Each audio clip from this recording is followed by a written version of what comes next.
Spec Ops, you're gonna have sand like all in your pants. Okay, He's used to it.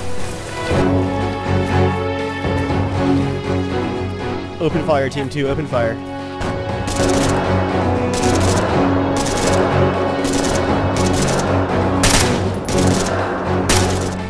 Jeremiah, be advised, Jeff and I just found something really strange in the woods. There are a large number of downed pine trees and strewn about barrels and pallets and crates. Something big possibly crashed here. I don't know what happened, honestly. I made the mission and this is weirding me out. We found a downed, looks like a ghost hawk. Dave, what do you... Dave. I'm not even kidding. I don't know what's going on. Did anyone see... You know exactly what's going on. Negative, Recon 2. I do not. Here come the raptors. Dave, you're Zeus. Clear comms, prepare to assault. Hey folks, Dave here, and today I'm bringing you guys some behind the scenes from my Arma 3 mission creation. It's been a while since Arma 3, The Witcher has consumed a lot of my time, but I'll be having the next large mission that I've been working on going up in the next week or two. But until then, I was about to delete this older footage and actually thought you guys might enjoy this look behind the scenes. What you're looking at here is a low frame rate alpha test of my previous mission from my Alistar Rebellion campaign, the mission called Wraiths from Heaven. The full video of the final version of that mission is available in the description if you want to check that out if you haven't seen it, but what I want to talk about here is how mission creation in Arma can go wrong. It's really no secret if you've been following my channel for a while or listening to the Casual Shenanigans Gaming podcast that Arma has consumed a lot of my time thanks to the creation tools over the last 8 to 10 months. I'm about to cross 1,000 hours in Arma 3, in fact. What's really wild about this game is for as many complaints as people tend to have about, oh, the engine's crap and it's laggy and it's dated and all this other stuff, the engine and the game itself are actually quite surprising and powerful. The problem and the advantage in Arma 3 is that it's a sandbox with really very few rules, so it's very easy to break that sandbox. I know for me in particular, my mission ideas tend to explode and grow very quickly. I've always got grandiose plans for missions that I want to throw our ragtag group of filthy casuals into, and a lot of the time I'm a little too ambitious, or a lot too ambitious, as I'm making my missions. And like I said, that's both the strength and the weakness of Arma. It will let you throw so many AI onto the map that you really don't realize what you've done, and all of a sudden you've got 100 bad guys out there who are flying helicopters and tracking through the woods and reinforcing and doing medical stuff, and you add our, gosh, what is it, 18, 19 gigs of mods on top of that, and yeah, things are getting pretty crazy. So here's where things went wrong in my original alpha version of Wraiths from Heaven. As you guys can see, the frame rate is not great here. This is actually running on a dedicated server as well, so it's not my PC running the mission, it's actually the Potato Masher. We run our Arma 3 server off of that. My initial concept for this mission was along the same lines as all of my previous missions. While I have an overarching idea for my campaign for how it's going to end up and how things are going to progress, each individual mission I start out with an idea of something new that I want to try out in the Arma 3 editor, something that I don't know how to do yet. So in this case it was a paradrop insertion. I hadn't tried that before, and I figured, hey, this would be fun for the crew to try out, and I would learn some new scripts and some new things about making missions. So that was the base of the mission, and it actually wasn't too difficult to get the script set up for that. I had custom loadouts for each of our guys in the mission as usual, and then I had a friendly C-130 that was already flying through the air, and the first few milliseconds of the mission going live, our loadouts are simply changed by the script, and then we're teleported into the back of the C-130 in all the individual seats. All this actually manages to happen in just a few milliseconds, so as the game fades in from the load screen, you don't even notice the fact that you were standing on the ground, and all of a sudden you're just in the back of the C-130, outside of the sound suddenly just getting super loud. That part wasn't too difficult, but this is where I got way too ambitious. I wanted you to be attacking the rebel-held territory in the northeast of Altus, the official Bohemia map for Arma 3. All good so far, right? Well, I also mixed it with one of my other ideas for seizing the airfield, the small little airfield up there in the northeast. But in the editor, it's very easy to lose track of how much terrain you're actually looking at. Altus is a ridiculously huge map. I think it's well over 300 kilometers squared. So as I was setting things up, I was like, okay, I want the paradrop to happen in this nice, dense forest over here. I want there to be lots of ground fog. So as you paradrop in, you kind of drop through the fog and have some firefights with some patrols in that foggy pine forest. But then I was just adding too much onto the end of it. I was like, okay, there's going to be outposts and rebel camps.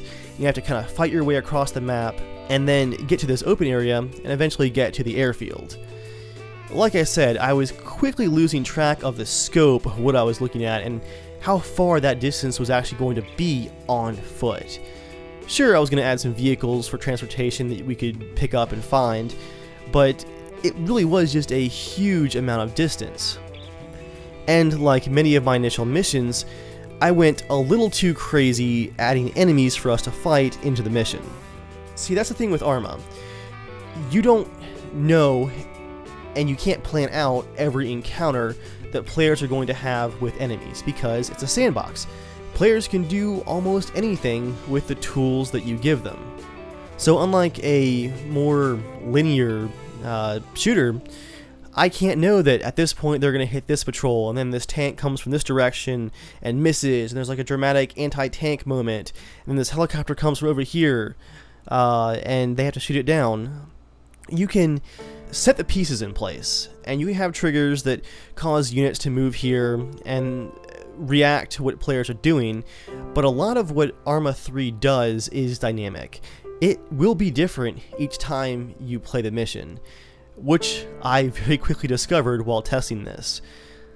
So because of the unpredictability of the AI, which in general is a good thing because it does make things hard to predict and adds to replayability, I had to add a lot of enemies, at least I thought I did, to keep things interesting. I wanted to make sure that our group would have plenty of firefights along the way from our paradrop to the airfield. And of course, I added far too many firefights. There were just too many enemy vehicles, too many enemy camps, too many helicopters, and it just got to be way too much for the mission. It got super bloated surprisingly quickly. It's also hard in testing to figure out exactly how long something's going to take.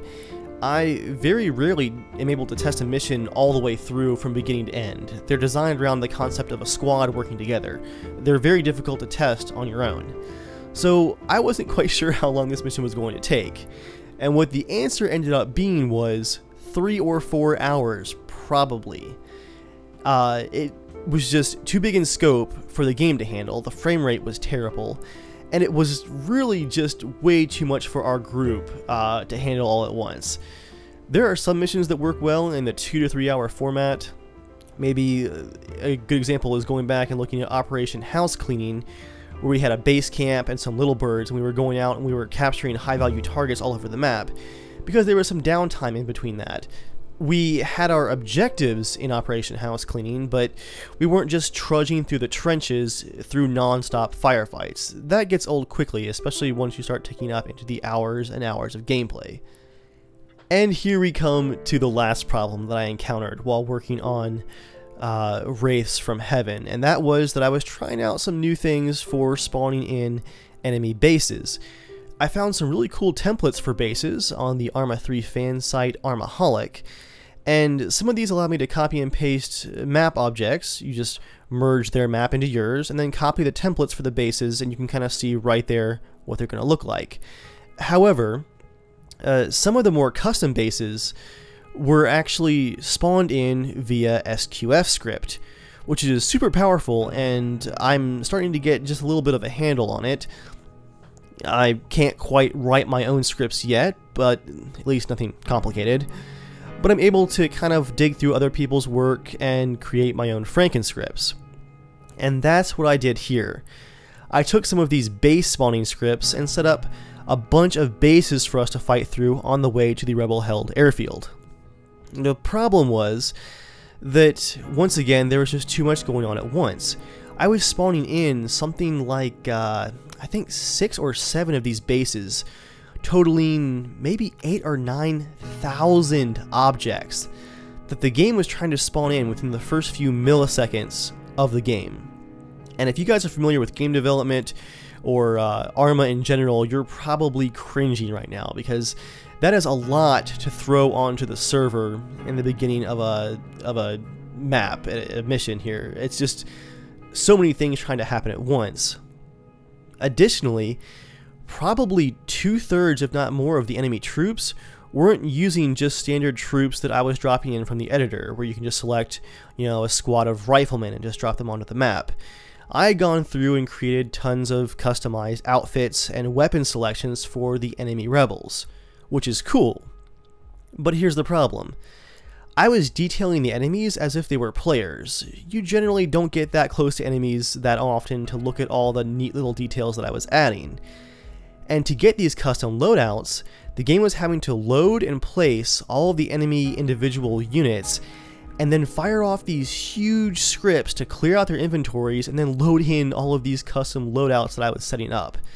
Once again, of the 120, 140 enemies I had placed, 2/3 of them were using custom loadouts like that.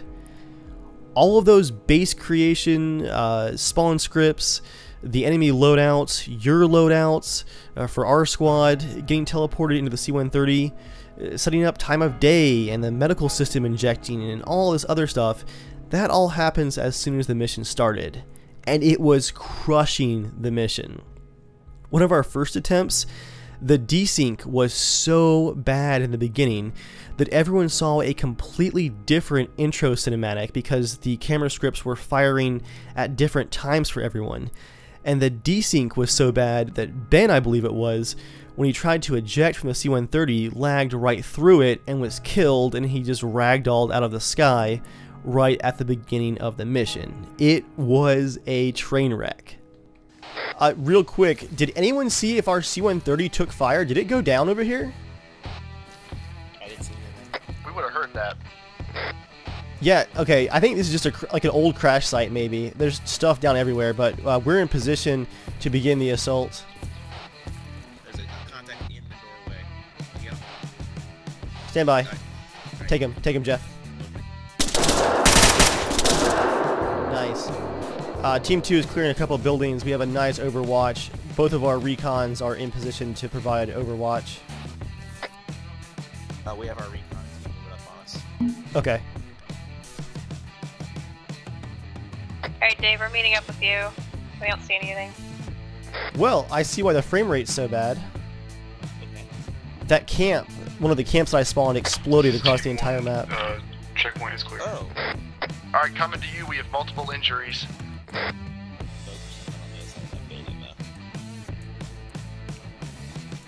Yeah, I've been at a consistent 15 this whole mission. It's Fine. fine. Yeah, I just figured out why. I just jumped up to like 30. Did you delete some of that stuff? I deleted most of the camp that we just passed. It exploded across the map. Context at What does that 700 even mean? meters. I am going to shoot them for fun. All the objects, Debbie, that make up the camp, like all the walls and buildings and stuff, are supposed to spawn like in a tight little unit, and they spawn inside of each other, so they exploded for like 500 meters in every direction instead. That's why we were desyncing so bad, is because there was debris raining down and knocking down trees across the map. Ooh, fire across the map. You see? Whoa, whoa, whoa, cover, cover, cover! Push to the town, Team 2, into the buildings. We are taking direct fire from a large vehicle.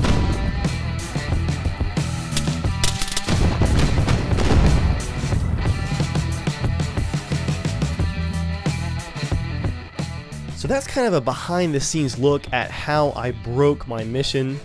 So let's talk about how I fixed it. And the answer is surprisingly straightforward. I optimized and I compromised. Honestly, the mission was not only too much to do in the engine with all of these scripts firing, it was too much to do all at once time-wise, like I mentioned earlier. To help with performance, I simply cut the mission right in half. Instead of us doing all the intros with the paradropping and the fight in the fog and the pine forest and all that cool stuff, then going all the way to attacking the rebel camps and then the airfield, I just cut the mission right in two. I made our final objective to capture the rebel camps in the middle of the map, which I would then use as a staging area for the upcoming mission 7 from the Alistar campaign, which will be called Runway Sweepers, and that will be the actual attack on the airfield. I kind of killed two birds with one stone here. I was able to dramatically increase performance immediately by just dividing the mission in half, and I also cut down on the time that it would take to complete it. So no more giant 4 to 5 hour Arma session to complete one mission, but a nice 2-hour range, even for our group, which loves to get distracted, get disorganized, and play with their loadouts constantly. I also cleaned up a lot of the just extra vehicles and infantry and camp details that weren't needed. I took a look at where we had gone and what we had seen during the alpha test and said, okay, there's so much that we didn't even get close to seeing. And I just cleaned stuff up. I removed easily 1/3 of the enemies, and when we actually played through it, it still was almost a constant firefight, and I probably could have lowered that amount even more. The AI in Arma 3, especially with the AI mods that we're using, are really good at paying attention to where firefights are happening and reinforcing. You don't have to have enemies around every corner because they'll come to you in most cases. In the end, I finally had to admit defeat during this alpha test. I did keep the recording, which you guys have been watching here, and we did have some great moments in there, but the mission design was just definitely flawed and had to be rethought. I hope you guys have enjoyed this look at how I create my Arma missions. Approaching 1,000 hours in this game, and I just feel like there's so much more that I could create just with the tools that they've given me here, and with the full 3D editor on the way, and with me digging more into the more in-depth modding part of things. Who knows how long I could be playing this fantastic simulation war game. It is awesome. I continue just to have an absolute blast in it. Big thanks goes out to Germ Gaming and the rest of the Casual Shenanigans Gaming crew for putting up with my ridiculous mission ideas and all of this testing. You guys are great sports and always a ton of fun to play with. If you want to play Arma with us, keep an eye on our Twitter accounts for announcements of Arma events. We're trying to hold some public games now and again wherever possible, and keep an eye out for more Alistar Rebellion missions coming up in the future. As always, thank you guys for watching, and I'll catch you all next time. I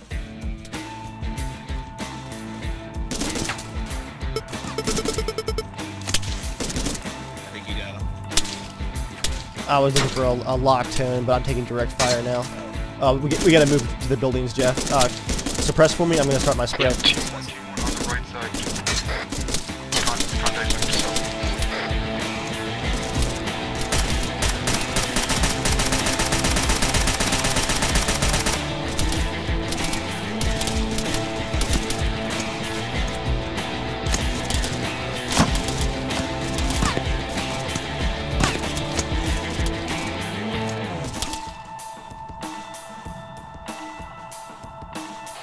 Go ahead, Jeff. I'm gonna keep you covered.